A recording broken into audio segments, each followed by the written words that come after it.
So today I took a drive again just to familiarize myself with the town. I've noticed that it's getting easier to, navigate. I'm really not really reliant on the GPS because I can just take the highway down 5 minutes and boom, I'm in town, and take the highway back 5 minutes and boom, I'm here. If I wanted to get to from like Woodstock to Crystal Lake, it's taking anywhere between 15 and 30 minutes, depending on the traffic, which kind of sucks.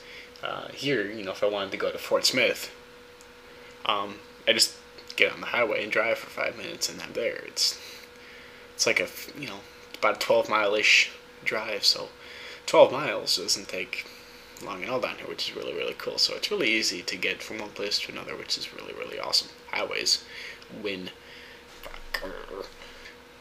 Took time to watch AVP Relinquum? I don't know, AVPR, AVP2.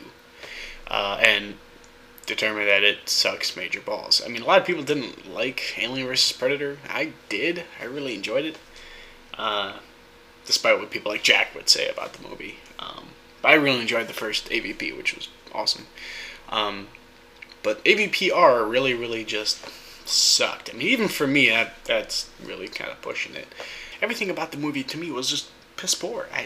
Those didn't make sense, didn't flow. People knew information and then somehow didn't apply what they knew. And they also found a random weapon on the ground and immediately knew how to fire this weapon, which was whatever.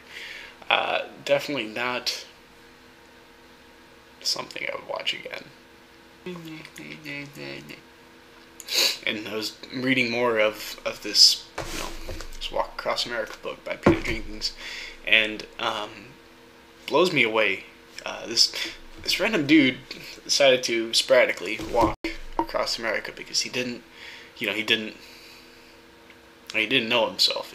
That's what it seems like, and everything he was doing, he wasn't content with, and he wasn't happy in life, and eventually just not abandoned, but decided to take a different turn in his life and just walk across America. And I don't think this book covers quite the entire trip. It covers like half his trip, and then the second half of his trip is in a later book he wrote.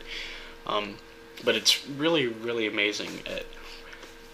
Only like 10 chapters in, and he's already met some amazing people.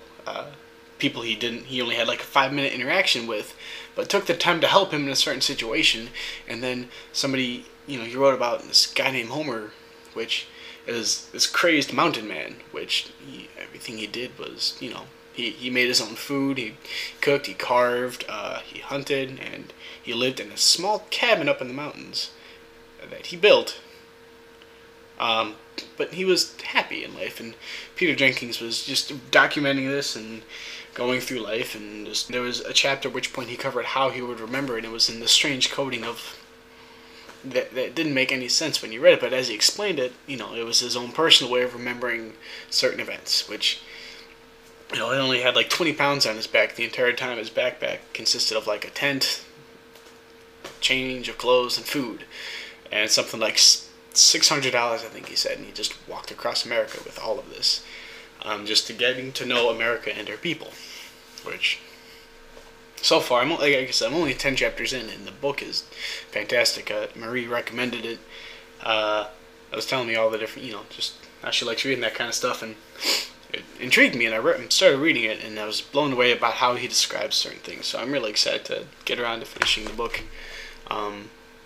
And so far, it was an excellent recommendation, so I would, if you enjoy reading about people and their adventures, I'd pass on the message of, hey, you should read this book. It's awesome.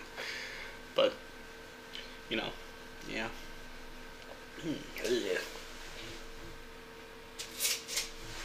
Change.